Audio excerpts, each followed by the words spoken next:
Probably the most impactful thing that I've heard Ruby say on camera was during an interview many years ago, and she said, "My parents loved me because they had to. Eastside Academy loved me because they wanted to." Started to see some changes in our daughter as she struggled with her first year of high school, and she was dealing with expulsion. And this was new to me because we were late parents. So when you get to know the first name of the student counselor and the person that runs the student counselors, that's not a good thing as a parent, I found out.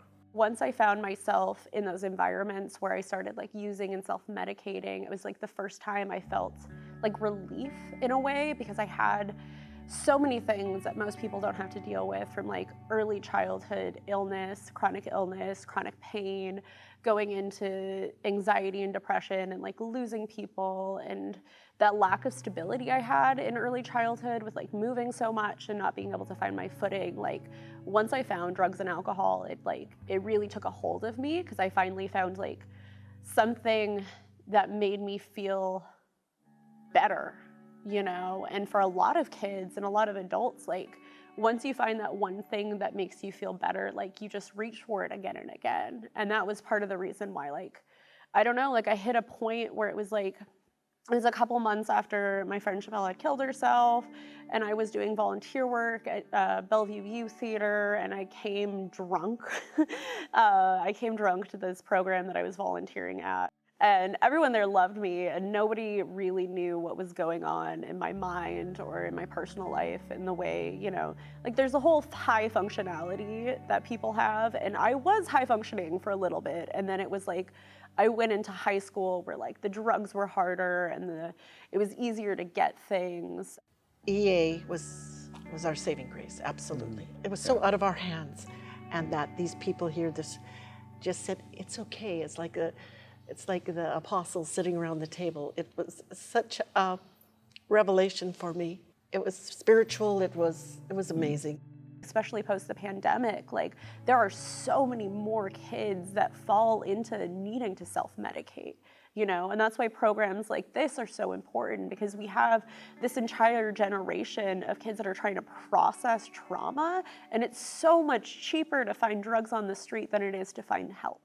Some of these kids, like again, you could become so like in this circle of like you're only thinking about not thinking. You're only thinking about not feeling, that you like forget that everyone else around you is like having these feelings. They're seeing you spiral, and they're seeing all the worst parts of you come out, because you're not focused on them anymore. You're just focused on surviving. Yeah, a big part of it is survival. And so just like having that foundation to open up, I feel like has strengthened our family of just like getting through it. And after EA, I mean, we still had our issues, we still had our problems, but I feel like we were able to have dialogue about it, and I was able to like reach out to them more. Like once I started receiving help and getting help, it's opened up our relationship more, because it's even broken the stigma inside of me. Like when I need help, like I know that I have people that care about me. Yeah, we're so proud of you.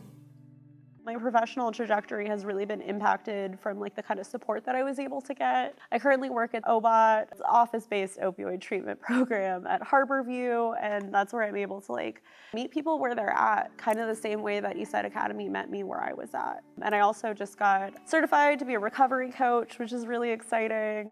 The support didn't end when I left here. So I graduated in 2014, and because of Eastside Academy, I started at Running Start. I got into Bellevue College. Every year while I was at Bellevue College, they would give me a scholarship that would help me pay for my books and like other school expenses. I kind of was at a very stable place in my life where I was like figuring things out.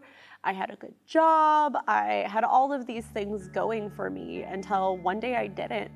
And that's part of what recovery is recovery isn't like you're better. It's you're constantly trying to get better. During the pandemic, I did start drinking again. I had 8.5 years sober, and I really fell apart, and I fell apart quick, and I ended up going back to treatment. When I was in my inpatient treatment, I reached out to Elise, and I knew Elise because Elise has been working here for probably longer than I've been alive. No, that's a joke, but she's really she's been working here forever, and I kind of talked to her about what was going on, and I asked her what are my options here? Like, is there something that you guys can do for support? And I was not only met with love and just like acceptance for where I was at, you know, they told me that they would help pay for my treatment and they would be there to support me, which is just like, what a concept, the fact that you can go somewhere and it can save your life once and then like help save your life again.